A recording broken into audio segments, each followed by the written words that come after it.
Tak pani poslankyňa Kleiner, vy ste si teda dobre uleteli. Tento múr, ktorý je súčasťou pamätihodnosti Bratislavy, kde má krásnu tehlovú fasádu, že sa robí robota, ktorá sa nemá robiť. Takže vy by ste s tým starým múrom neurobili vôbec nič, lebo je podľa vás kultúrnou pamiatkou. A kde vo vašom mimovládnom prostredí, prosím vás, vznikla táto inteligentná myšlienka? Doslova za vami je ten múr rozbitý.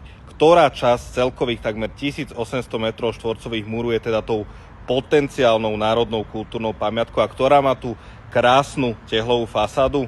Táto, alebo táto, alebo táto. A mali sme sa nedotknúť rovno aj samotnej kukurice, kde sme po našom príchode mohli robiť akurát tak slalom medzi vtáčim a potkaním trusom. Tu sú vyznačené presné časti kásarní, ktoré sú pamätihodnosťami mesta. Kde tu, prosím vás, vidíte ten múr? Mne to nevadí. Kľudne ukazujte celému národu, že by ste nerobili nič, len podporu Ukrajiny, zelenej politiky a LGBT komunity, ale váš prístup, že nič sa nemá stavať, rekonštruovať ani opravovať, ale namiesto toho sa majú posielať miliardy kade-tade mimo Slovensko, tak ten je škandalózny.